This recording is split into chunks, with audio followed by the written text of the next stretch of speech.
नमस्कार, NB news में आपका स्वागत है। मैं हूं आपके साथ काव्य नौटियाल और आप देख रहे हैं राष्ट्र धर्म। देश की राष्ट्रीय राजनीति में विपक्षी गठजोड़ की चर्चा एक बार फिर जोर पकड़ रही है और सबसे अहम बात है कि इस बार चर्चा का विषय इसलिए ज्यादा अहम हुआ है क्योंकि सभी विपक्षी दल एक बार फिर आपको साथ नजर आने वाले हैं। आपको बता दें कि कांग्रेस की अंतरिम राष्ट्रीय अध्यक्षा सोनिया गांधी ने विपक्ष के नेताओं की जो बैठक बुलाई है उसमें तृणमूल कांग्रेस अध्यक्षा ममता बनर्जी भी शामिल होने वाली है। सबसे अहम बात अगर इसमें आप देखें तो सोनिया गांधी ने विपक्ष के नेताओं की बैठक 20 अगस्त को बुलाई है। इससे पहले जुलाई के आखिरी में अपने दिल्ली प्रवास के दौरान ममता बनर्जी ने सोनिया गांधी से मुलाकात की थी। सोनिया गांधी के आवास पर हुई इस मुलाकात में राहुल गांधी भी मौजूद थे। हाल ही के दिनों में कई ऐसे मौके आ चुके हैं जब विपक्ष एक साथ खड़ा दिखाई दिया है।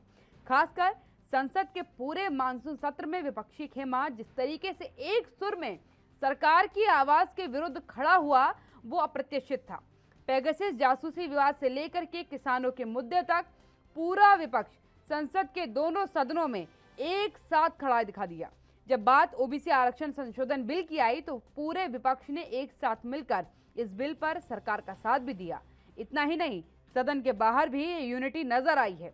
राहुल गांधी ने जब कॉन्स्टिट्यूशन क्लब में विपक्षी नेताओं को नाश्ते पर बुलाया था तब आम आदमी पार्टी को छोड़कर लगभग सभी प्रमुख विपक्षी दलों के नेता वहां पहुंचे थे। चाय के बाद कई सांसद राहुल गांधी के संसद तक साइकिल कूच में भी शामिल हुए थे। अब एक अहम बात निकल कर ये आ रही है कि 20 तारीख की इस मुलाकात के क्या मायने निकाले जाएं। इसको तो कांग्रेस ही क्लियर कर पाएगी क्योंकि सोनिया गांधी जी ने इस मीटिंग को बुलाया है। दूसरी सबसे अहम बात है कि एक बार फिर से सभी विपक्षी दल साथ आने वाले हैं और खास बात ये कि अभी एक लंबा वक्त अगर आप देखें, एक लंबे अंतराल को आप देखें तो विपक्षी में जितना खेमा है वो एक साथ खड़ा हो जाता है। ये तस्वीर भी हालिया तस्वीर है।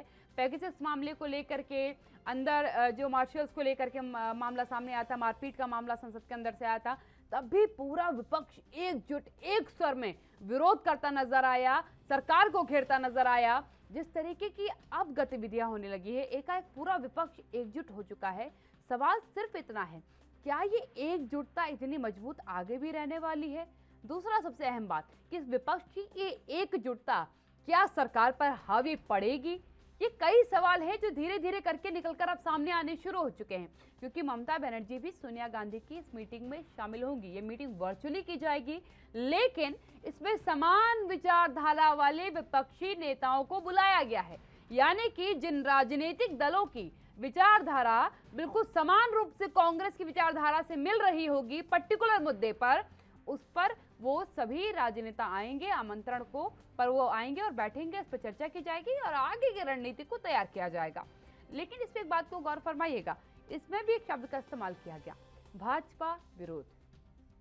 ये एक मुद्दा अपने आप में बहुत बड़ा मुद्दा है क्योंकि राजनीति में केवल एक मुद्दे पर कभी सियासत नहीं हुई, लेकिन एक लंबे दौर से अगर आप 2014 के बाद से राजनीति का एक मोड़ देखें तो एक नाम के विरोध पर राजनीति चल रही है और वो होता प्रधानमंत्री का नाम।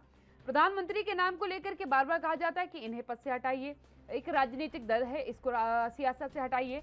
उसको लेकर के जिस तरीके से एक नई सियासत का आगाज हुआ है, इसमें बदलाव आएगा क्या या फिर इसी राजनीति के साथ कुछ बदलाव हमें देखने को मिलेगा? ये कई सवाल हैं जो अपने आप खड़े हो रहे हैं इस मीटिंग के ऐलान के बाद कि क्यों आखिरकार एक बार सभी फिर से पूरे विपक्षी दल साथ बैठ करके चिंतन मंथन करने वाले हैं क्योंकि लगातार चाय पर चर्चा हो रही है, साइकिल यात्राएं साथ में हो रही हैं, पेगासस मामले पर एक स्वर है, किसान मुद्दे पर एक स्वर है और ओबीसी आरक्षण के बिल को लेकर के भी पूरे विपक्ष का एक ही स्वर नजर आया। और एक और चीज गौर फरमाइएगा, संसद के अंदर राजनीतिक दलों का, विपक्षी राजनीतिक दलों का व्यवहार भी बिल्कुल समान रूपी होता है। कुछ घटनाओं को छोड़कर के जिस तरीके से वो पेज फाड़ने की घटना हुई थी वो टीएमसी की तरफ से की गई थी, फाइल फेंकने की जो घटना बाजवा जी की तरफ से की गई थी वो कांग्रेस की तरफ से हुई थी। ये कुछ घटनाएं हैं जो पर्टिकुलर राजनेताओं को आप कह लीजिए, राजनीतिक दल को भी मत कहिए, लेकिन जिस तरीके का व्यवहार आजकल के दौर में दिख रहा है, आक्रामक व्यवहार, आक्रामक राजनीति, ये सभी विपक्षी राजनेताओं में, राजनीतिक दलों में देखने को मिल रहा है, जिसमें सीधा टारगेट किया जाता है बीजेपी को, सीधा टारगेट किया जाता है प्रधानमंत्री को। इन सभी कारणों को जरूर समझना पड़ेगा कि क्यों आखिरकार ऐसा। आज तक किसी भी राजनीतिक दल के किए गए वादे, उसके किए गए काम, उसके बोले गए शब्द, उसके व्यवहार, उसके आधार पर विपक्षी दल अपनी राजनीति का मार्ग प्रशस्त करता था। लेकिन आज के समय में राजनीति पर्टिकुलर पॉइंट पर आकर के खड़ी हो गई है।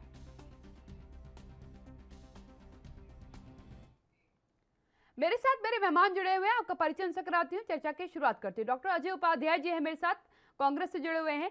अजय जी, सीधा सवाल मैं पूछूंगी क्योंकि एक बैठक फिर से बुलाई गई है, सभी विपक्षी दलों की मुलाकात होगी, लेकिन इसमें एक लाइन कही गई कि समान विचारधारा वाले, इसका क्या कारण समझा जाए और क्या मायने निकाले जाए? देखिए, देश में जो परिस्थितियां पैदा हुई है, जिस तरह से लगातार वैचारिक आधार पर क्षरण हो रहा है, मैं तो मानता हूं कि जिन विचारधाराओं के नाम पर भाजपा भी इस देश में आई थी, शायद आज वो भी विचारधारा भाजपा के अंदर भी नहीं रही। बाकी देश के अंदर भी विचारधाराओं की लड़ाई हम शुरुआती दौर से देखते रहे। नेहरू जी के समय में सोशलिस्ट लोग होते थे, कांग्रेस जब पूरी मजबूती के आधार पर होती थी, सोशलिस्ट की एक विचारधारा थी। आरएसएस के भी एक समय पर विचारधारा पनप करके आई थी जब 77 की लड़ाई हुई थी। 90 के बाद जो वैचारिक आधार पर वैश्विक स्तर पर भी और भारत के आंतरिक राजनीतिक के स्तर पर भी बहुत सारा वैचारिक ध्रुवीकरण जो है हुआ जरूर, लेकिन वैचारिक जो एक सुदृढ़ता होनी चाहिए वो जरूर कमजोर हुई है। समान विचारधारा का जहां तक इन संदर्भ में, जिस संदर्भ में आज चर्चा आप कर रही हैं, निश्चित तौर पे हमारी विचारधारा धर्मनिरपेक्षता की विचारधारा है, महात्मा गांधी के मानने वालों की विचारधारा है, जिसमें अहिंसा, सत्य और सर्वोदय की लड़ाई हम लोग लड़ना चाहते हैं, और उसी विचारधारा को लेकर के हम लोगों ने निरंतर आगे बढ़ने का काम किया है, जिसमें सभी धर्म, सभी जाति और सभी समुदाय को लोग को एक मंच पर समान अधिकार देने की बात है। वैचारिक आधार पर भी, राजनीतिक आधार पर भी, और कहीं न कहीं हम देखें तो आर्थिक आधार पर भी। और वैसे विचारधारा की पार्टियां जो है वो एक मंच पर आए, और आज जिस तरह से पूरे देश पर एक संकट का दौर चल रहा है, वन व्यक्ति का डोमिनेंस है, वन पार्टी का डोमिनेंस मैं नहीं कहूंगा, पहले एक पार्टी का डोमिनेंस जरूर होता था, और जिसके कारण पार्टी के अंदर कम से कम वैचारिक आधार पर विविधता होती थी और एक दूसरे की बात को काटने की तार्किक क्षमता होती थी। आज वो तार्किक क्षमता खत्म हो गई भाजपा के अंदर। प्रधान जी एक सुलझे हुए व्यक्ति हैं, लेकिन ये सच्चाई है कि इनर पार्टी डेमोक्रेसी में कहीं कोई चर्चा नहीं कर सकते। ऊपर के सीनियर नेता के साथ भी यही हाल हो गया है। आज 1.5 लोगों की इस देश में सरकार चल रही है। जिस तरह से लोकतांत्रिक परंपराओं को तार करके, जिस तरह पार्लियामेंट को जिस तरह से पंगु बनाने का प्रयास है सरकार की, और एक ऐसे मुद्दे पर, जिन मुद्दों पर चर्चा आसानी से हो सकती थी और 1 घंटे में मामले सुलझ सकते थे, सरकार हठधर्मिता अपनाई। किसानों के मुद्दे पर 9 महीने लगभग अब हो जाएंगे। किसान भाई हमारे सड़कों पर क्या बरसात, क्या गर्मी, क्या सर्दी, सब में लगे रहे। आज सरकार इतनी हठधर्मी हो गई कि वो ना तो किसी की बात सुनती है, ना किसी की विचारधारा का कोई ख्याल है। लोकतंत्र में सबसे बड़ा जो मतलब है वो जनता है, और जनता के हितों का ख्याल रखना, जनता की आवाज को सुनना, ये महत्वपूर्ण है। भाजपा की सरकार में इसलिए नहीं कहूंगा कि भाजपा के अंदर भी कुछ लोकतांत्रिक सोच रखने वाले लोग रहे हैं, अटल जी के समय से लेकर के और उससे पहले भी, तभी कोई पार्टी इवॉल्व होकर आती है। लेकिन आज दुख की बात है कि भाजपा के अंदर भी, भाजपा के सांसद भी, अब देखिए ना, 303 प्लस जिस पार्टी का सांसद था पार्लियामेंट में, मान लीजिए कि हम तो हंगामा कर रहे थे, हमको तो आपने मार्शल से बाहर कर दिया, लेकिन क्या उन पार्लियामेंटियंस को, उन सांसदों का ये राइट नहीं था, अधिकार नहीं था कि इन सारे बिल पर कम से कम पार्लियामेंट के अंदर चर्चा वो करते, या उस पे स्टैंडिंग कमेटी की मांग करते, या सेलेक्ट कमेटी की मांग करते? एक सांसद ने इसकी मांग इसलिए नहीं की क्योंकि मोदी जी रिमोट से चला रहे थे। उन्होंने जो प्रपोजल भेजा, बिल भेजा, उसकी मजबूरी है उन सांसदों की, जबकि पहले डिसेंट में सांसद होते थे और होती थी। हमारे समय में भी कई कांग्रेस के सांसद भी डिसेंट करते थे। भाई पार्लियामेंट क्या है? विधायिका है। सरकार ही यदि विधायिका बन जाएगी, कानून, सरकार जो बिल लाई उसको 100% बिना कुछ कहे 10 मिनट में यदि हम पास कर दे रहे हैं, तो इसका मतलब कहीं ना कहीं हमारी वैचारिक क्षरण हुई है। जो डिस्कशन और डिबेट और डायलॉग का जो एक प्रोसेस है लोकतंत्र में, असहमति में सहमति, वैचारिक क्षरण की आपने बात करी है, इसका जवाब मैं जरूर लूंगी, लेकिन यहाँ रुकूंगी, छोटे से ब्रेक लिए जल्द हाजिर होती हूँ।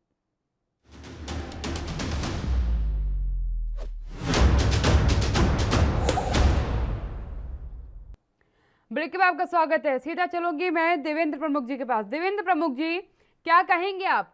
पूरा विपक्ष एक बार फिर बैठेगा, मुलाकात करेगा और चर्चा होगी कि आखिरकार कैसे आपको सत्ता की कुर्सी से हटा दिया जाए। काव्या जी, यही बहुत अच्छी बात है। लोकतंत्र के हिसाब से विपक्ष को बैठना भी चाहिए, मिलना भी चाहिए, और राजनीति में ये तो होना भी है। और रही एक साथ बैठने की बात, तो पूरे देश को पता है, पूरी दुनिया को पता है कि विपक्ष पहले भी एक साथ बैठ चुका है और स्वागत हुआ है। और हम तो फिर भी यही आशा करेंगे कि विपक्ष अगर एक साथ बैठा है तो मन साफ से और ईमानदारी से बैठे। और जिस तरह से आज वैश्विक महामारी कोरोना काल के दौरान जिस तरह से विपक्ष की भूमिका रही है, किसी ने कहा कि ये बीजेपी की वैक्सीन है, किसी ने कहा कि लोग आर्थिक मंदी से मर जाएंगे, और किसी ने और जो भी बना वो सब बोला, और फिर दलील दी कि ये जो संकट काल में हम भी सेवा कर रहे हैं लोगों की, तो कहीं इसी सेवा के लिए तो एक नहीं हुआ है।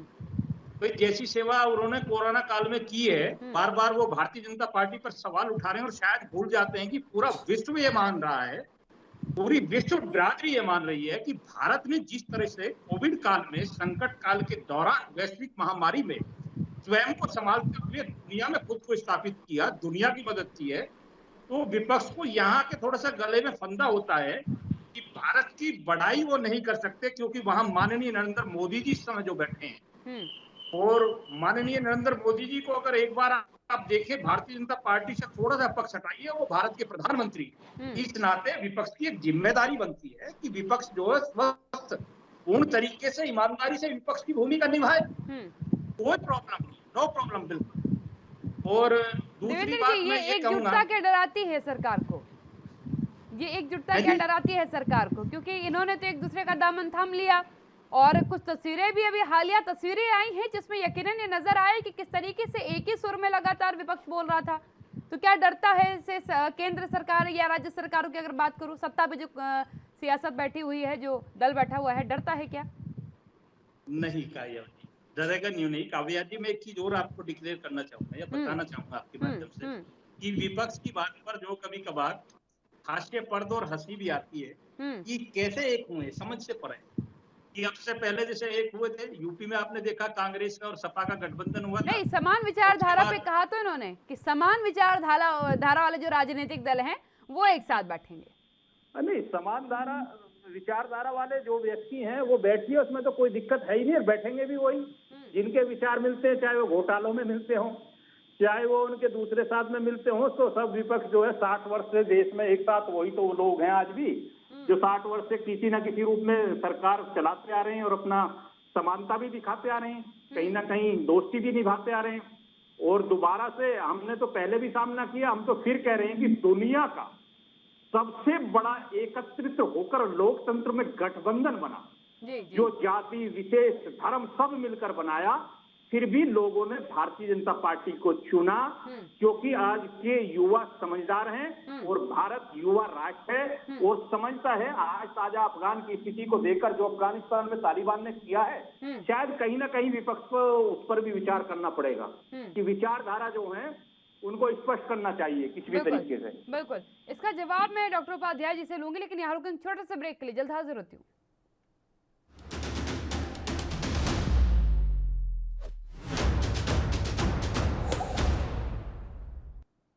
ब्रेक के बाद राजभवन में एक बार फिर आपका स्वागत है। डॉक्टर अजय उपाध्याय जी के पास जाऊंगी। अजय उपाध्याय जी, भाजपा का कहना है कि पिछली बार भी आप जातीय समीकरणों को छोड़ते हुए, धर्म समीकरणों को छोड़ते हुए, एक दूसरे के राजनीतिक विचारों को छोड़ते हुए, विचारधारा को छोड़ते हुए एक बार आ चुके हैं साथ, फिर भी आपको जनता ने स्वीकार नहीं किया था। देवेंद्र जी को तो मैं नहीं कुछ कहूंगा, काउंटर करूंगा। देवेंद्र जी एक बुद्धिमान प्रवक्ता है, लेकिन क्या पता उनको या तो आज इसकी स्टडी नहीं की होगी उन्होंने, इसलिए इस बात को समझ नहीं रहे हैं कि हमने कभी कोई विचारधारा को कांग्रेस ने नहीं छोड़ा। कांग्रेस ने कभी भी महात्मा गांधी के विचारधारा को ही अपनाया है, जो इस देश आम जन के मानस में, मस्तिष्क में बसता है, सत्य, अहिंसा और सर्वोदय का विचारधारा। जिस तरह से हमने पंडित नेहरू के सोशलिस्ट आइडियोलॉजी को आपके बैठक में ममता बनर्जी भी आ रही हैं और टीएमसी के ऊपर सबसे ज्यादा हिंसा का आरोप लगता है। सदन के अंदर भी जो तस्वीरें आई थी उसमें भी जो है टीएमसी के ही सांसद थे जिन्होंने पन्ना फाड़ा था। अभी आप अहिंसा की बात कर रहे हैं, बाबू की बात कर रहे हैं, तो सबसे ज्यादा आरोप तो टीएमसी के ऊपर लगा है हिंसा का। ये बताइए, दिल्ली के जेएनयू जैसे विश्वविद्यालय में शिक्षकों को जाकर के गुंडे मार रहे हों, जिस तरह से जामिया मिलिया में पुलिस जाकर के मार रही थी और किसकी पुलिस और किसके गुंडे हैं, पूरा देश देखा है। जिस तरह से जफराबाद में किस किस तरह के लोग इनके साथ रहे हैं, और ये अब दूसरे को सर्टिफिकेट प्रमाण पत्र देंगे कि संसद में क्या, संसद में तो इन्होंने बाहर से 50 प्राइवेट मार्शल भिजवा करके संसद की गरिमा को तहस नहस किया है। पूरा देश देख रहा है, उस पर क्यों नहीं जांचें कराते? जांच नहीं कराएंगे। मारने पीटने का काम तो इनके लोगों ने किया। हमारे 2 सांसद, जो एक आदिवासी सांसद है, महिला है, उनको, छाया वर्मा को और फूलू देवी नेताम को, किसने नहीं देखा? तो ये जो है हाथी के दांत अलग और दिखाने के और खाने के हैं, पूरा देश देख रहा है। और कैसे विचारधारा को ये मानते हैं ये भी सब लोग जानते हैं। किस तरह से हिंदू मुस्लिम के नाम पे, मंदिर मस्जिद के नाम पे, क्षेत्र जाति और धर्म के नाम पे देश को जितना बांट सकते हैं उतना ही बांटने का काम करते हैं। लोगों के दिलों को तोड़ना ही इनका राष्ट्रवाद है। लोगों के कहीं न कहीं मन मस्तिष्क में एक दूसरे के लिए घृणा पैदा करना ही इनका राष्ट्रवाद है। किसी न किसी रूप में जाति और धर्म के नाम पे राजनीति करके सियासत बंटवारे की करना, यही इनका राष्ट्रवाद है। और ऐसे राष्ट्रवाद से देश पूरी तरह जानता है, समझता है। जहां तक बात अभी देवेंद्र जी ने एक बात कही कि हार और जीत, निश्चित तौर पे हार तो आप लगातार हारते रहे। हम तो 70 वर्ष से इस देश में लगभग 55 वर्ष हम लोगों ने जनता का आशीर्वाद प्राप्त किया। इसलिए ये नहीं कहना चाहिए कि जो हार गया वो फिर जीत नहीं सकता और जीत गया वो हारेगा नहीं। वाजपेयी जी इतने कुशल राजनीतिज्ञ थे, 2004 में वो हारे और 10 साल तक यूपीए की सरकार रही। आपने जीता है, लेकिन आपने किन मुद्दों पर जीता? जिन मुद्दों पर जीता, आर्थिक उदारीकरण का जो वैचारिक आधार, यही सवाल मेरा डॉक्टर उपाध्याय जी आपसे था। अच्छा टॉपिक आज रखा है। हाँ बिल्कुल, यकीनन मुद्दों की एक अहम बात आती है। जब हम राजनीति की बात करते हैं तो उसके लिए अगर कोई अमृत के समान है तो वो है मुद्दे क्या लेकर के कोई राजनीतिक दल चल रहा है। मेरा एक बड़ा सवाल है, क्यों राजनीतिक मुद्दों में आम जन सरोकार के मुद्दों को छोड़ करके, आम जन से जुड़े मुद्दों को छोड़ करके एक नारा बार बार विपक्ष सामने रखता है और वो कहता है कि या तो बीजेपी हटाओ, या प्रधानमंत्री मोदी को लेकर के कोई टारगेट स्टेटमेंट सामने आती है। मुद्दों की कमी हो गई है भारत में, ऐसा कुछ हो गया है? नहीं काव्या जी, इस देश में विपक्ष ने, मुझे लगता है कि हमारे सरकारी साथी को अपना चश्मा बदलना चाहिए। ऐसा कुछ नहीं है। विपक्ष सदैव बेरोजगारी के मुद्दे पर ही बात करता है, महंगाई के मुद्दे पर करता है, किसानों के मुद्दे पर करता है, और अभी पेगासस का मुद्दा जो है एक व्यक्ति का मुद्दा नहीं। डॉक्टर उपाध्याय जी, आपको यहाँ रोकना चाहूंगी, मुद्दे का रुख करेंगे। मेरे साथ मेरे मेहमान जुड़े हुए हैं, उनसे उनकी चर्चा को आगे बढ़वाती हूँ मैं। डॉक्टर अजय उपाध्याय जी, अपनी बात को पूरी रखिएगा। चर्चा हो रही थी कि हम विचारधारा की बात कर रहे हैं। कांग्रेस पार्टी और मेरा पूरा विपक्ष है। जब आपने देखा होगा पार्लियामेंट में भी हमने 4 मुद्दों पर चर्चा करने की मांग सरकार से की थी। पहला मुद्दा, चूंकि अचानक ज्वलंत मुद्दा आया था, राष्ट्रीय सुरक्षा से जुड़ा हुआ प्रश्न है, निजी स्वतंत्रता से जुड़ा हुआ प्रश्न है, मौलिक लोगों के मौलिक अधिकारों से जुड़ा हुआ प्रश्न है, जो भारत का संविधान में प्रदत्त है। एक वैचारिक आधार था हमारा कि लोकतंत्र की मजबूती तभी होगी जब लोगों की निजता का अधिकार सुरक्षित रहेगा और देश की सुरक्षा भी उससे जुड़ी हुई है। क्या ये विचार, ये एक मुद्दा नहीं हो सकता? मुद्दा है। किसानों के मुद्दों पर हमने देखा, अपने लगातार हमने ट्रैक्टर रैली से लेकर के और पूरे देश के अंदर हमारे कार्यकर्ताओं ने पिछले कई महीनों से इस पर चर्चा की कि किसानों के मुद्दे क्या होने चाहिए और उस पर कैसे सरकार को टैकल करना चाहिए, और हम सकारात्मक तौर पे भी आते हैं। उसके बाद महंगाई के मुद्दा को लेकर के हमने देखा है कि किस तरह महंगाई के मुद्दे, आज सिर्फ पेट्रोल और डीजल के दाम किस तरह हो गए और किस तरह झूठ सरकार लगातार एक पर झूठ दूसरा झूठ बोलती रहती है। आज ही जैसे कल ही सीतारमन जी ने किस तरह से बोल दिया कि तेल और बॉन्ड के कारण हम जो है पीछे उसको भरना पड़ रहा है, इसलिए हम लोगों का टैक्स ले रहे हैं, जबकि सच्चाई दूसरा है। दूसरा पक्ष भी सच्चाई का है कि प्रति वर्ष लगभग 4 लाख करोड़ रुपए जो है ये इकट्ठा कर रही है और उसमें 20,000 करोड़ रुपए ही सिर्फ जाना है उस ऑयल बॉन्ड में। तो ये सभी मुद्दे इस बैठक में चर्चा किए जाएंगे कि चुनाव में इन मुद्दों पर बात रखी जाएगी। अंतिम मुद्दा, बस 10 सेकंड दे दीजिए सिर्फ, उसके बाद प्रधान जी बोलेंगे। अंतिम मुद्दा यह है कि कोरोना के समय में जो कुप्रबंधन सरकार के द्वारा हुआ और सरकार की लापरवाहियों के कारण जिस तरह 4.5 लाख ऑफिशियल और वैसे तो 45 लाख से ज्यादा लोगों की जान जा चुकी है। अभी गुजरात का मुद्दा आया है कि किस तरह सरकार 10,000 दिखा रही है और ऑफिशियली अब जब रिपोर्ट आ रही है कि 2,80,000 लोगों की जान गई है। इस तरह से कई प्रदेशों की हालत, भाजपा क्योंकि झूठ की और फेब की जो राजनीति है उसको कहीं ना कहीं उस विचारधारा के बनाम हम सच्चाई की विचारधारा पर लड़ रहे हैं और पूरा विपक्ष इस देश को समझाने का प्रयास जरूर करेगा। पिछली बार चूंकि बालाकोट का मामला आया अचानक, मोदी जी जो है, हालांकि उसकी अभी तक कोई जांच नहीं हुई कि पुलवामा में हमारे सैनिक कैसे मारे गए और क्यों मारे गए, कहां से लोग आए थे, एक आदमी उसमें सजाए याफ्ता नहीं हुआ, ये सबने देखा है।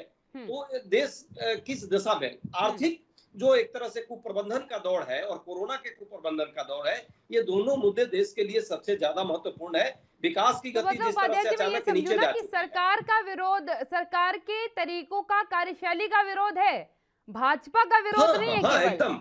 नहीं, देखिए, भाजपा चूंकि सरकार में है और भाजपा की विचारधारा हिंसात्मक विचारधारा पूरे देश में सब जानते हैं, बंटवारे की विचारधारा है। नहीं, दूसरी बीच बात है कि बीच देश नहीं को नहीं सरकार है, उपाध्याय जी, सरकार यदि बीच में देश जो को बढ़ाने स्टेटमेंट्स आ रही की थी विपक्ष की, चाहे वो वैक्सीनेशन को लेकर के आई हो, चाहे वो बाकी मुद्दों को लेकर के आई हो, उन स्टेटमेंट्स को अगर आप एक बार दोहराए तो लगता है कि नहीं, वो टारगेटेड बेसिस पे कि ये सत्ता ने कहा है इसलिए हम इसके अगेंस्ट ही बोलेंगे। हाँ, इसलिए बार बार ये देखिए, निकल के आ रहा था कि ऐसा लग रहा था कि विपक्ष केवल सत्ता को टारगेट करना चाहता है। मैं नहीं, प्रमुख जी के काव्या पास जी, जाना जब चाहूंगी। सरकार में देवेंद्र 10 प्रमुख सेकंड दे जी, दीजिए, चूंकि जिस आपने तरीके प्रश्न से ऐसा एक किया। अब ऐसा लगने लगा है, क्योंकि एक लंबे समय तक खामोशी बरतने के बाद एकाएक विपक्ष का जाग जाना, ये 2014 के बाद हमने कई बार देख लिया, जब काफी लंबे वक्त तक जो है विपक्ष बिल्कुल खामोश रहता है, किसी मुद्दे पर नहीं बोलता है, फिर एकाएक एक मुद्दे को पकड़ के वो खड़ा हो जाता है और कहता है कि हम अब सरकार को उखाड़ फेंकेंगे। क्या लगता है आपको कि ये एकाएक जो नींद टूटी है, इसको जनता स्वीकार कर लेगी? देखिए, अच्छा क्वेश्चन है कटरा जी आपका, कि आपने भी अपनी तरफ से एक दो क्वेश्चन जो रखे हैं ठीक रखे हैं वो, और पूछना भी चाहिए। कभी कभार जो है डिबेट्स में पॉजिटिव चर्चा जो है वो अच्छी रहती है लोकतांत्रिक हिसाब से। तो जब आपने ये पूछ लिया कि जनता पहले इस चीज को देख चुकी है या मान चुकी है, विपक्ष जो है बड़ा तैयार होकर आया और काफी समय जो है शांत रहा। मैं एक चीज और आपको बताता हूँ कि विपक्ष जो है शांत नहीं रहा, लेकिन विपक्ष के हाथ एक अच्छा मुद्दा लगा है। विपक्ष के हिसाब से, सरकार के हिसाब से नहीं। सरकार तो पूरे 9 मंथ से प्रयासरत है। जो आज घटना घटी है, जिस तरह से किसानों का युद्ध हो रहा है देश में, 60 वर्ष में अगर किसान की दशा पर जिक्र किया जाए तो 60 वर्षों से जो सरकार देश में थी उसने कितनी कोशिश की कि देश के किसान, देश की सीमा, देश की सुरक्षा कहां तक हमें को कार्य करना। आज वो हमें दलील देते हैं, हमें शिक्षा देते हैं। कम से कम इतने लंबे समय तक कौन कौन सी उपलब्धि आपकी थी, उन्हें गिनाने के लिए आप क्या है। जब पाकिस्तान के बॉर्डर पर सैनिकों के सर कटते हैं तो आप लोग बोलते हैं कि ऊपर का दबाव है, अभी कुछ कर नहीं पाएंगे। जब चाइना बार बार 60 वर्षों में लाखों किलोमीटर वर्ग एरिया आपका हमारा कब्जा कर बैठ गया, तो आप कहते रहे, मनमोहन सिंह जी भी कहते रहे कि अभी हम इस स्थिति में नहीं है कि चाइना से हम लड़ सकें। आज वो 10 मीटर या 100 मीटर या 1 किलोमीटर, मैं तो ये कहूंगा कि लोग कहें कि 100 किलोमीटर आओ या 1 किलोमीटर आओ, अंदर आया, उससे हमने उसे 10 किलोमीटर उसकी सीमा में अंदर घुसाया, उसका जवाब दिया। वहां भी सवाल उठाते हैं आप लोग। देवेंद्र जी, आपको रोकना चाहूंगी, अब वक्त एक छोटे से ब्रेक का हो गया, छोटे से ब्रेक के लिए रुकूंगी, जल्द हाजिर होती हूँ।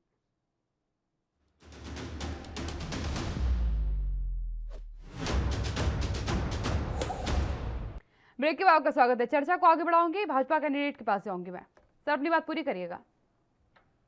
काव्या जी, ये दोहराना चाहता था, तब वहाँ बात आती थी तो आप सर्जिकल स्ट्राइक झूठा है, आप जो चाइना बॉर्डर पे जो घटना घटी है, नहीं हमारी सीमा गिरी है। मैं अपने दोस्तों को बताना चाहता हूँ कि हमने 10 किलोमीटर के लिए चाइना के 40 सैनिकों को उनकी मृत्यु सजा दी, दंड दिया, उनसे लड़ाई की, और आप कहते हैं कि ये झूठा है। और आप कहते हैं कि जो सैनिकों पाकिस्तान पर सर्जिकल स्ट्राइक हुआ वो झूठा है। आप कहते हैं कि वैक्सीनेशन को लेकर जिस तरह से आप चर्चा करते हैं कि भारत का वैक्सीनेशन अच्छा नहीं है, कोविशील्ड कमजोर है, कोविशील्ड कमजोर है, और कोविशील्ड की बात और कोवैक्सीन की बात पर चर्चा करने के इस तरीके की घटना नहीं है कि आप सेलिब्रिटीज को, देश की उन ताकतों को, उन डॉक्टर्स और वैज्ञानिकों का हौसला गिराते हैं, और सबसे बड़ी बात करते हैं आप कि सीमा पर लड़ते हुए जवानों पर सवाल उठाते हैं। ये नीतियां कांग्रेस को धीरे धीरे एक काई की तरह लगी हुई है और दीमक की तरह खा रही है, कांग्रेस को पता नहीं चल पा रहा। जिस तरह से वो विपक्ष को इकट्ठा कर रहे हैं, मेरी सहानुभूति है उनके साथ, उनसे उनका कुछ होने वाला नहीं है, क्योंकि ममता दीदी हो या सपा हो या बसपा हो, कभी उनका विचार मिलने वाला नहीं है। जब वो कैलकुलेट करके देखते हैं तो सभी पार्टियों की एक ही वोट, एक ही राजनीति है, एक ही तरीका है। बेशक आप कितना ही इकट्ठा हो लीजिए, अंदर की बात बता रहा हूँ, बात कांग्रेस की है, लेकिन कहीं ना कहीं हो सकता है कि इनकी समझ में आ जाए। कुछ होने वाला नहीं है जब तक आप देश की नीतियों पर चर्चा नहीं करेंगे, जब तक आप सही और स्वस्थ शुद्ध चर्चा नहीं करेंगे, तब तक लोग नहीं सुनेंगे, नहीं मानेंगे। आने वाला समय बड़ा कीमती है और कांग्रेस का समझना जरूरी है, क्योंकि 40 एमपी भी अब लोकसभा में विरोध की पोजीशन में नहीं रहे। फिर आप जब कोई भी बिल पारित होता है तो उस पर उंगली उठाते हैं। तो हम दुआ देते हैं, दुआ करते हैं ईश्वर से कि आप इस लायक रहें कि अपने बलबूते पर एक अच्छे विपक्षी भूमिका निभाएं। डॉक्टर अजय उपाध्याय जी, ये जरूर एक चिंतन का विषय है, क्योंकि अभी हालिया जो स्थिति कांग्रेस की नजर आई है, क्योंकि मैं लगातार इस बात को कहती हूँ कि हिंदुस्तान का अगर सबसे मजबूत और सबसे बड़ा विपक्षी दल कोई है तो वो कांग्रेस है, जिसको सरकार से अहम मुद्दों पर सवाल पूछने चाहिए और बिल्कुल बेबाकी से पूछने चाहिए। लेकिन इस समय उसकी घर की जो अंतरहा स्थिति है, अंतर कलह का जो वो जूझ रहा है वो खुद उससे, जब वो खुद उससे नहीं अभी तक उबर पाया है तो बाकी अन्य राजनीतिक दलों के साथ सामंजस्य से बैठाकर वो कैसे चलेगा? काव्या जी, मानसिक स्तर पर भाजपा समर्थित भाजपा के लोग जो है अंतर कलह के शिकार हैं और मनोविकार के शिकार हैं, इसलिए उनको दिखता ही नहीं है कि कांग्रेस क्या कर रही है। आपने देखा इस पूरे दौरान में कौन पार्टी थी जो जिससे सबसे ज्यादा डर इस देश के सरकार को लगता है? कौन सा नेता है जिससे सबसे ज्यादा डरता है इस सरकार? पार्लियामेंट में यदि हम 40 और 50 की संख्या में है तो फिर क्या कारण था कि चर्चा कराने में सरकार को इतना डर लगा और 10-10 मिनट में 26 बिल जो है पास करा ली, 38-20 बिल पास एवरेज कराई है 10 मिनट के अंदर में। आप तो 300 वाले सांसदों के साथ पार्लियामेंट बैठ रहे थे, फिर इतना डर क्यों रहे थे? क्यों नहीं चर्चा उस पर कराई? ये स्पष्ट करता है कि विपक्ष की आवाज जो है आपको डराती है, धमकाती है, और कांग्रेस ही है वो विपक्ष है जिससे आप डरते हैं। राहुल गांधी जी हैं जिससे आप डरते हैं और बार बार आपको जो है डर लगता है। अपने 8 मंत्री को एक बार में खड़ा करते हैं झूठ बोलने के लिए। 2-3 बातें अभी प्रधान जी ने कही है, मैं उनके बीच में इसलिए नहीं बोला कि ये परंपरा के विरुद्ध था, लेकिन सच्चाई है। चाइना में प्रधानमंत्री जी ने 26 जून के आसपास में कहा था न कोई घुसा है न कोई घुसा हुआ है। फिर किस बात से आज तक चर्चा हो रही है चाइना से? कैसे चाइना बैक के एक पॉइंट पर हुआ पेंगोंग से झील पे, बाकी गोगरा पर और बाकी जो है देपसांग प्लेन पर इतना शायद जानकारी नहीं है प्रमुख साहब को, जाकर पढ़े एक बार देखे। 18 किलोमीटर देपसांग प्लेन के अंदर वो घुस गया है और वैसी जगह घुसा है जहां हमारा कहीं ना कहीं स्ट्रेटेजिक पॉइंट है, जो आज तक ऐसी स्थिति नहीं बनी थी। LAC के अंदर वो अपने तरफ रहता था और हम अपने तरफ रहते थे। आखिर घुसा हुआ नहीं तो हमारे सैनिकों को लड़ना क्यों पड़ा? हमारे सैनिक बेचारे शहीद क्यों हो गए? क्या ऐसे ही शहीद हो गए? ऐसे ही वो, इसका मतलब उनकी शहीद का आपको कोई परवाह नहीं है? अभी तक कोई डील नहीं हुआ। सबको पता है कि राष्ट्रीय सुरक्षा के मुद्दे पर ये सरकार लोगों को भ्रमित करती है, मीडिया कर्मियों को भी सच्ची तस्वीर नहीं देती है। वो तो सैटेलाइट से और कुछ सैनिक समझ के सूत्रों से जो खबर आ रही है उसके कारण सबको क्लियर हो रहा है।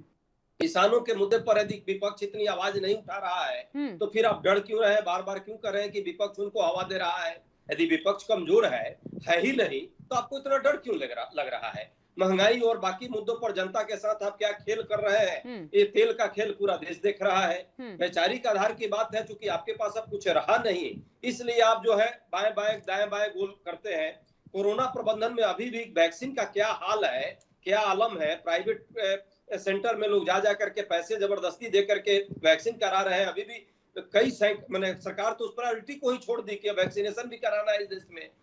तीसरा लहर खुदा न खास्ते ईश्वर न करे आ जाए तो क्या तैयारी अभी तक हुई है? अभी 5 भी कोई ऐसा हॉस्पिटल नया बना हो, नया इंफ्रास्ट्रक्चर कोई डेवलपमेंट हुआ है? सरकार फिर चुनाव में लग गई, लोगों को बांटने में लग गई, लोगों को तोड़ने में लग गई और सिर्फ सियासत जो इनका विचारधारा है, इनका विचारधारा अंग्रेजों की विचारधारा थी, फूट डालो और राज करो, वही विचारधारा भाजपा उसी समय से अपनाई हुई है। हिंदू महासभा जब थी तब हिंदू मुस्लिम का राजनीति में थे। सावरकर साहब, गोलवरकर साहब थे, उन्होंने क्या किया सारा देश जानता है। ठीक है, आप सत्ता में है, आप बहुत पीछे जा रहे हैं। मैं 2014 के बाद की बात कर रही हूँ। चलिए देवेंद्र प्रमुख जी के पास जाऊंगी। देवेंद्र प्रमुख जी, मैं एक सीधा सटीक सवाल यहाँ पे पूछ रही हूँ जो डॉक्टर अजय उपाध्याय ने कहा कि आप कांग्रेस से डरते हैं, भाजपा कांग्रेस से डरती है क्योंकि सदन में हम कुछ बोल दें तो आप जवाब नहीं देंगे। आपकी जबकि ज्यादा जो है मेंबर्स है उसके बावजूद आप डरते हैं उनसे। आप डरते हैं कि वो किसानों के साथ खड़े हो गए। सच में भाजपा डरती है कांग्रेस से?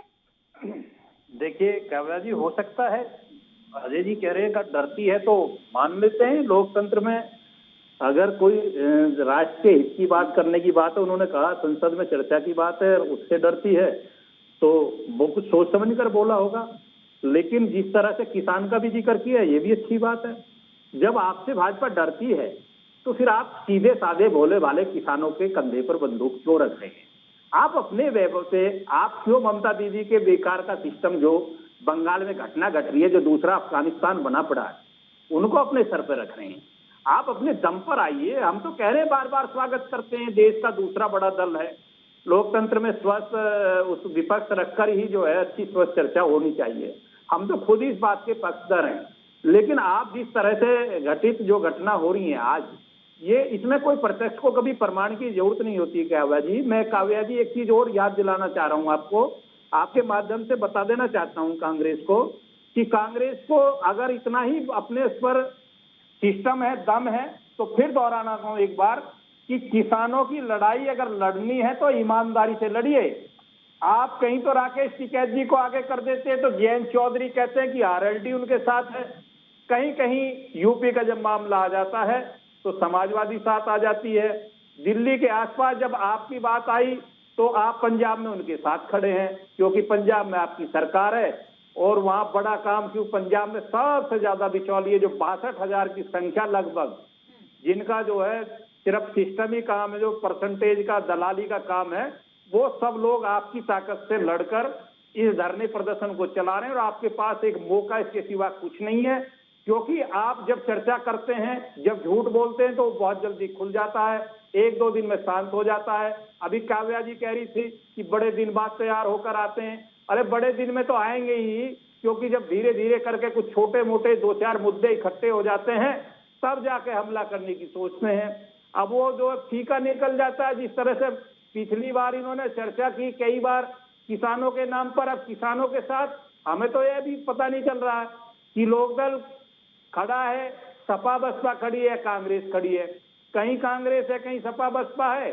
और किसान, मैं फिर कहता हूं कि 99.9 नोट कर लीजिए, 1% किसान भी पूरे देश में से धरने पर इकट्ठा नहीं हुआ। टोटल का आंकलन निकाल लीजिए। मैं ऑन रिकॉर्ड बात कर रहा हूं, किसान की जमीन से बैठकर बात कर रहा हूं, मुजफ्फरनगर बागपत की पृष्ठभूमि से बात कर रहा हूं, जिनके नाम पर 9 महीने हो गए लोगों को बहकाने का काम कर रहे हैं। वहां से वहां का किसान 99.9 अपने खेत खलियान में इस समय फसल उगा रहा है, और सबसे शानदार फसल उसकी धान की और दूसरी गन्ने की बहुत बिजी है। कुछ लोग बचे हैं, कुछ एक नेता बचे हैं जिनकी जमानत जब्त होगी थी चुनाव लड़ते लड़ते, आज वो किसान नेता बन गए। चुनाव आ रहा धीरे धीरे, देखिए अब उन्हें अजय जी टिकट देंगे या जयंत जी देंगे या अखिलेश जी देंगे, ये तो समय बताएगा कहां से उनका टिकट होगा। लेकिन हम फिर भी कहते हैं कि लोकतंत्र में अच्छी चर्चा होनी चाहिए और राजनीति में सबका स्वागत है। भाई राकेश जी बेकार समय खराब कर रहे हैं, भोले भाले लोगों पर क्यों बंदूक चला रहे हैं? जो करना था, जो मिलना था आपको मिल गया है। किसान की समझ में आ गया। कानून में जिस दिन बैठने के लिए बात आई थी 100 से ज्यादा संगठन थे, 90 संगठन लगभग छोड़कर चले गए आपको। आपके वो संगठन जो पंजाब का सबसे बड़ा संगठन था बोलनी साहब का, वो कह रहे कि मुझे भी चुनाव लड़ना है। तो बू आती है कभी कभार, हंसी भी आती है कि आखिर कैसा हास्यप्रद मामला है, कैसे लोगों को खेलते। 100 से ज्यादा वो किसान बेटों के जवान आप लोगों ने सीमा पर ले जाकर देश की ऐसी सुरक्षित जगह पर हमला किया, दिल्ली में लाल किले में। एक कलंक होता है ये। आप चाइना की तारीफ करते हैं, 18 किलोमीटर 20 किलोमीटर की बात करते हैं, 1 लाख किलोमीटर वर्ग को भूल जाते हैं। कैसे गले उतर जाएगा? कैसे लोग मान लेंगे आपकी बात को? आप चाहे पाकिस्तान के बात के जिंदाबाद के नारे लगाते हैं, आप जेएनयू का जिक्र करते हैं। जेएनयू भारत में बोलते हैं भारत तेरे टुकड़े होंगे इंशाअल्लाह इंशाअल्लाह, इसका समर्थन करते हैं। तालिबान आपको फिर याद आएगा, अफगानिस्तान की घटना फिर याद दिला रही है। मैं कह देना चाहता हूँ आपको, देवेंद्र प्रमुख जी, अभी एक और बात अजय उपाध्याय जी ने कही, शायद आपने उसको गौर नहीं फरमाया। उन्होंने आपके राष्ट्रवाद की परिभाषा भी समझाई। उन्होंने कहा कि आप जो राष्ट्रवाद करते हैं वो विभाजनकारी वाला है, वो हिंदू मुसलमान वाला है, वो ईद और दिवाली में फर्क बताने वाला राष्ट्रवाद है। और वो जो राष्ट्रवाद बता रहे हैं वो बापू का बताया राष्ट्रवाद है, जिसमें अहिंसा है, प्रेम है, सद्भाव है। मैं एक चीज काव्या जी क्लियर करूंगा, मुझे अजय जी की आवाज मिल नहीं पा रही थी पूरा तरह से। मैं आपके माध्यम से जो क्वेश्चन मिल रहा था, मैं उन्हीं में अजय जी की बात को जोड़ता हूँ, थोड़ा अंदाजे से बोल पा रहा था। और लेकिन इस तरीके का अगर क्वेश्चन आया है तो मुझे अच्छी बात है कि हम विभाजन करते हैं। मैं एक गारंटी देना चाहता हूँ, अजय जी अच्छे प्रवक्ता हैं और बैठ के हमारी बहुत अच्छी चर्चा भी हो रही है कि 2014 से और अब तक का रिकॉर्ड आप उठा लीजिए, और 2014 में, मैं 2017 से और 21 तक का रिकॉर्ड यूपी का बता रहा हूँ। दंगे, टोपी, जलना, मुजफ्फरनगर, कैराना और देश का टोटल का निकाल के देख लीजिए कि सरकार में भारतीय जनता पार्टी की में लोग तरस गए कि हिंदू मुस्लिम भी हो सकता है। देखिए, और इससे ज्यादा प्रमाण क्या चाहते हैं? मैं तो प्रमाण के साथ बोलता हूँ, प्रमाण के साथ बोल रहा हूँ। अजय उपाध्याय जी के पास जाऊंगे। अजय उपाध्याय जी, जिस राष्ट्रवाद को लेकर, मैं सीधा कह रही हूँ, जिस राष्ट्रवाद को लेकर के भाजपा आगे चलती है, क्योंकि हमेशा भाजपा प्रयास करती है कि जब कोई मुद्दे की बात आए तो राष्ट्रवाद पर आए, क्योंकि राष्ट्रवाद पर वो बाजी मार ले जाएगी। वो सीधा कह रही है कि आप राष्ट्रवाद नहीं संभाल पा रहे, वो राष्ट्रवाद के दम पे ही अभी तक सरकार बनाते आए हैं और आगे भी उसी पर प्रयासरत हैं, बना लेंगे। देखिए, देश के लोगों को आप एक बार छल सकते हैं, 2 बार छल सकते हैं, बार बार भ्रमित करके नहीं छल सकते। लोगों को ये बात समझ में आ गई है कि जो वादे 14 में किए, वो उसमें से एक वादा आपका पूरा नहीं हुआ, आप झूठे निकले। फिर 19 में चूंकि परिस्थिति ऐसी पैदा हुई, अंतिम में पुलवामा में सैनिकों को शहीद होना पड़ा और उस पर आपने सियासत करके, अपने राजनीति लोगों का, भावनात्मक लोग हैं, निश्चित तौर पे उस पर भावना में आ गए। लेकिन लोगों को ये बात अब समझ में आ रही है कि आपका राष्ट्रवाद जो है छद्म राष्ट्रवाद है। राष्ट्रवाद का मतलब कभी नहीं होता है कि हम देश के आम जनमानस की भावना को न समझे, उनके हितों का न ख्याल रखें। महंगाई, बेरोजगारी से जो परेशान लोग हैं, जिनकी जाने जा रही है, युवा जो त्रस्त है, उन पर हम ख्याल न रखें। जहां तक बंटवारे की बात है, मैं पुनः कहूंगा, प्रधान जी बहुत ही, प्रमुख साहब बहुत ही, वो एक मजबूत आदमी है, समझदार आदमी है, लेकिन उनसे मैं पुनः इस बात पर चर्चा करूंगा कि जितने मॉब लिंचिंग का केस हुआ है पिछले 7-8 वर्षों में, पूरे इतिहास भारत का स्वतंत्रता के बाद उतने मॉब लिंचिंग नहीं हुए। कौन नहीं जानता है? एक तरफ आप पीडीपी के साथ समझौता करते हैं, दूसरी तरफ जो है आप लोगों को हिंदू मुस्लिम और आतंकवाद पर लंबा भाषण देते हैं। एक तरफ आप जो है, जो पत्थरबाजी कर रहे थे उनको आप छोड़ते थे, दूसरी तरफ जो है आप सियासत में लोगों को चाहते थे कि कैसे वो जो है आपको माइनस कर दें इन मुद्दों से। उत्तर प्रदेश की ही बात अभी की है उन्होंने। उत्तर प्रदेश में भी क्या नहीं हो रहा है? आज सत्ता के गुरूर में वहां के मुख्यमंत्री जी हैं, और जिस तरह से लोगों को, यहाँ तक कि उनके अपने एमएलए, छोड़िए दूसरे की बात, सीतापुर के एमएलए राजेश राठौर साहब थे, उन्होंने क्या कहा कि यदि मैं कुछ बोल दूं तो मुझ पे रासुका लग जाएगा। अब रासुका के डर से हर आदमी डर रहा है उत्तर प्रदेश में। तो जिस तरह महिलाओं पर अत्याचार हुआ, बलात्कार की घटनाएं हुई, एक सवाल जरूर है कि जिस तरीके से बहुत लेट जब कांग्रेस जागती है या अन्य राजनीतिक दल, विपक्ष के राजनीतिक दल जागते हैं, तो जहन में एक बार जरूर आता है कि ऐसा लग रहा है कि वो रिवर्स साइकोलॉजी फैक्ट को मानती है। वो मानती है कि अब भाजपा, क्योंकि देखिए ये हकीकत है कि इस समय महंगाई से जनता त्रस्त हो रखी है, रोजगार को लेकर के जनता परेशान है, चाहे वो कोविड काल के दरमियान ही कई लोग क्योंकि बेरोजगार हुए, वो भी इस समय चिंतित चल रहे हैं। कई समस्याएं हैं। मैं ये नहीं कहती कि किसी सरकार के आ जाने के बाद सारी समस्याएं समाप्त हो जाती हैं, समस्याएं बहुत हैं, लेकिन आप या फिर बाकी राजनीतिक दल ये मान चुके हैं कि जब इनसे त्रस्त हो जाएंगे तो एकमात्र ऑप्शन बचता है पूरे हिंदुस्तान के पास, वो है हम। इनको हटाएंगे तो हमको चुनेंगे, इसलिए हमें एफर्ट्स करने की कोई जरूरत नहीं, क्योंकि एफर्ट्स कम नजर आते हैं। नहीं, देखिए, अब दृष्टिकोण का अंतर है पहला। दूसरा, मैं आपकी इस बात को मैं आंशिक तौर पे यदि सही भी मानूं, तो आपने देखा पूरे कोविड काल में, चाहे पहले दौर में जब प्रवासी मजदूर जा रहे थे, जिसके कारण हमारे जब कार्यकर्ता फील्ड में जाकर उनकी मदद करना चाहे, मदद किया भी, उस पर कितने केसेस उत्तर प्रदेश की सरकार और देश की सरकार लगाई। दूसरे काल में भी आपने देखा होगा, कौन व्यक्ति था ये, जब लोग ऑक्सीजन के लिए दम तोड़ रहे थे, तो कौन से पार्टी के कार्यकर्ता और नेता थे जो लोगों के बीच जा करके और लोगों को ऑक्सीजन मुहैया कराने का प्रयास कर रहे थे। हालांकि सरकार उसके बाद उस पर भी कार्रवाई की और ये दिखाने का प्रयास किया कि ये जो है सही काम नहीं कर रहे थे। कौन ऐसा पार्टी का नेता था जो लगातार संसद में और सड़क पे लगातार सरकार ठीक के, है। हमारा काम क्या है? ठीक है, हमारा काम विफलताओं को उजागर कई करना सवाल है है। आपके। देवेंद्र प्रमुख जी का से इसका जवाब लूंगी, लेकिन यहाँ रुके छोटे से ब्रेक के लिए, जल्द हाजिर होती हूँ।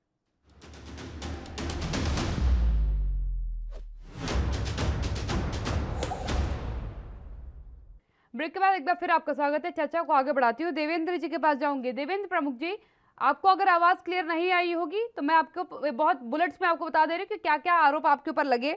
मॉब लिंचिंग आपकी सरकार में बहुत ज्यादा हुई है, आपने पीडीपी के साथ गठबंधन किया, उसके बाद सरकार के ऊपर आरोप लगाया, जो भी आपने कहा उनको लेकर के, और छद्म राष्ट्रवाद आप करते हैं, ये आरोप जो है उपाध्याय जी की तरफ से लगाया गया है। और उन्होंने कहा कि आपने जिन लोगों ने मदद की उनके ऊपर फर्जी मुकदमे तक लगाए, उनके कार्यकर्ताओं को लोगों की मदद तक नहीं करने दी, केवल उनकी छवि बिगाड़ने के लिए। नहीं, अच्छा क्वेश्चन है और यही डिबेट का मतलब भी है काव्या जी।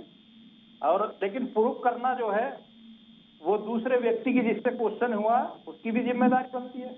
अजय जी ने कहा है कि भाई हम जो है जिस तरीके की छद्म की राजनीति करते हैं, या आप और दूसरा जो लगाया एलिगेट कि मुकदमे भी लिखवाते हैं, हाँ।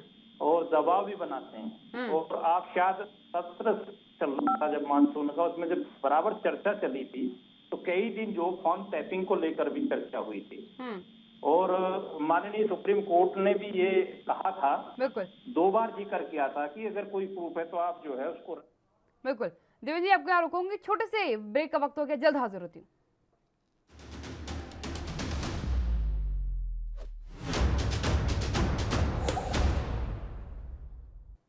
ब्रेक के बाद एक बार फिर आपका स्वागत है। देवेंद्र प्रमुख जी के पास जाएंगे, उनकी बात को पूरा कराएंगे। देवेंद्र जी, एलिगेशंस पे आप अपना बात रख रहे थे।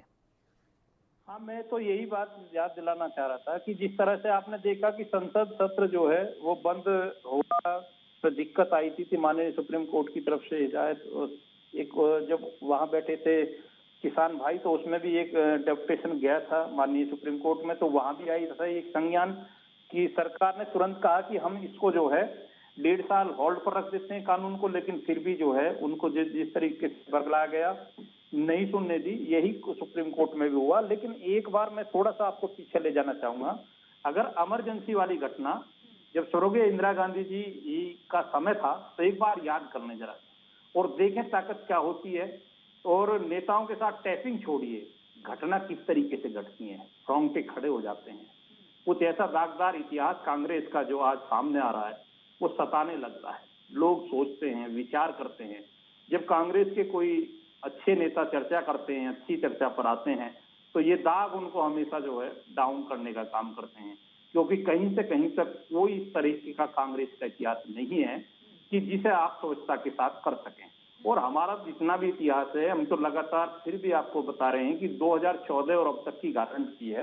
वैश्विक महामारी के दौरान जिस तरह से हम लड़े हैं, कई हालात ही बंगाल में जिस तरीके से लोकतंत्र की हत्या हुई है, या जिस तरीके से आज पंजाब या राजस्थान जो घटना घटा रही हैं, कहीं भी वहां हमारी सरकार ने इस तरीके का आक्षेप नहीं किया कि सेंटर की पावर उन्हें बताई हो।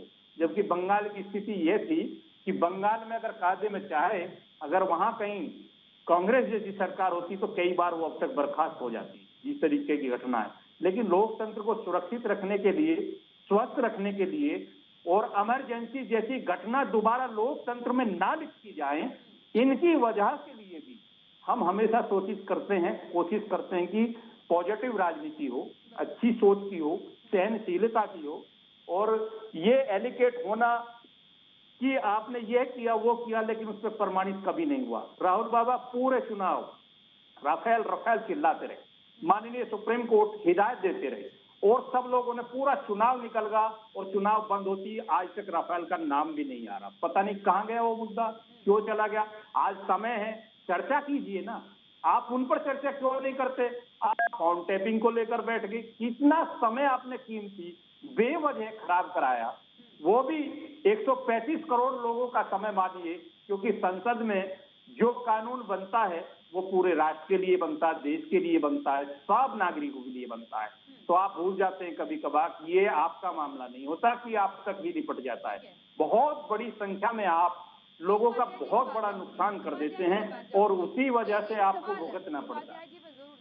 आपसे समझना चाहूंगी बतौर नागरिक, क्योंकि आप विपक्षी दल है, तो यकीनन आपने इस पे चिंतन मंथन और गहन अध्ययन किया होगा कि आखिरकार ऐसा क्यों हो रहा है, और राजनीतिक दल होने के नाते तो यकीनन किया होगा। आपने जो दौर मुझे याद दिलाया वो दौर मैं भी याद करती हूँ, जब नंगे पैर ये आबादी हिंदुस्तान की चल रही थी, पैरों में छाले पड़े थे, वो ज्यादातर बिहार के लोग थे। आपको याद है ना? बिहार में इस समय सरकार किसकी है? कारण क्या है? उपाध्याय जी, कारण क्या है? जी, बीच बीच में आपकी आवाज कट रही थी। बिहार की यदि बात करेंगी आप, तो बिहार में तो जनता दल यूनाइटेड की और भाजपा की सरकार है। हाँ। और जिस तरह से पूरे देश में उस दौरान कोविड के दौरान जिस तरह से कुप्रबंधन हुआ था, प्रवासी श्रमिकों को जिस तरह अचानक, और उसमें सबको पता है कि कैसे अचानक 8 बजे रात में प्रधानमंत्री जी ने बंद कर दिया, पूरे देश को कैद कर दिया। वही मेरे फैसले, मैं वही सवाल आपसे पूछ रही हूँ कि इस बात को लेकर के तो इतनी नाराजगी होनी चाहिए थी, जिस तरीके से आप कह रहे हैं। ये बातें किसी को एकाएक कह देना कि तुम जहां हो वहीं रुक जाओ और पता नहीं कब तक रुके रहोगे, इस बात से तो व्यक्ति इतना नाराज हो जाए कि शायद अगर वोट देने की बात है तो वो आपको तो कभी वोट नहीं देगा उसके बाद। तो वो नाराजगी इनके पक्ष में क्यों नहीं हुई, क्यों नाराज नहीं हुए इनसे लोग? काव्या जी, दो बातें हैं। बिहार में जो प्रवासी, देखिए हर चीज को हम यदि वोट और जीत और हार के दृष्टिकोण से ही देखेंगे तो फिर तो इस देश में लोकतंत्र का संविधान को रख दीजिए और अपना हार लीजिए, जीत लीजिए। भैया सरकार क्यों बनती है? लोगों के कल्याण के लिए। बहुत सारे ऐसे वोटर हैं जिनका जो वोट आपको नहीं देते हैं, लेकिन हमारे लिए उनका भी एक ड्यूटी बनता है एज ए नागरिक को हमारे हैं। यदि प्रवासी बिहार के लोग और उत्तर प्रदेश के लोग जा रहे थे, प्रवासी दिल्ली से और अन्य शहरों से, वो बेचारे वोटर वहां भी नहीं रह पाए, वो भी बेचारे वोट से पहले आ गए थे, फिर रोजी रोटी की तलाश में। वो वोटर थे ही नहीं वहां, वोट कितना दिन रह कर देते। हम ही लोग जैसे हैं, बिहार के हैं, दिल्ली में हैं, हम वोट खुद दिल्ली में हम वोटर हो गए हैं, नहीं जा पाते दिन वोट देने वहां। तो जो प्रवासी लोग थे वो बेचारे बुरे दौर में गए थे। ये बड़ा नामुमकिन सी बात है। अगर किसी चीज से आप आहत है, किसी चीज की चोट आपको लगी है, तो यकीनन आप उसका परिणाम, अगर आपको मालूम है कि आप अपनी ताकत वहाँ वोट के दम पर दिखा सकते हैं। काव्या जी, वो मुजफ्फरपुर का वो सीन याद है आपको? एक माँ जो है सो गई थी और उसके बच्चे जो है उसको जगाने का प्रयास कर रहे थे। वो रेलवे की गलतियों के कारण वो सोई नहीं थी, वो मर चुकी थी और उसके बच्चे उससे खेल रहे थे, सिर्फ एक कि मम्मी जब उठ जाएगी तो मैं जाऊंगा। उस माँ को वोट का क्या कोई महत्व उनको समझ है उतनी कि वो वोट देने जाएगी? उनको वोट के लिए से पहले उनको पेट की रोटी की जरूरत है। ऐसे हजारों लोग वही लोग थे जो रोटी की तलाश में देश के अन्य भागों में जाते हैं। जरूरी है, लेकिन अपने पैरों के छाले कोई नहीं भूल पाता। इसीलिए मैं कह रही हूँ कि इस पर चिंतन और मंथन जरूर होना चाहिए कि किन कारणों के चलते आखिरकार उसके बावजूद भाजपा की सरकार बन गई। दोनों मेहमानों को बहुत धन्यवाद मिश्रा चर्चा में शामिल होने के लिए। बैठक 20 तारीख को है, क्या कुछ परिणाम निकलेंगे ये देखने वाली बात होगी, लेकिन अभी हालात ये बता रहे हैं कि सब एकजुट होकर के एक बार फिर सत्ता को अपनी ताकत की नुमाइश करने वाले हैं, आजमाइश करने वाले हैं, बताने वाले हैं कि हिंदुस्तान का जो विपक्ष है वो एक साथ आकर के देश की सियासत को कड़ा जवाब देगा। राजधर में फिलहाल इतना ही। आप बने रहिए एनबीए न्यूज के साथ। नमस्कार।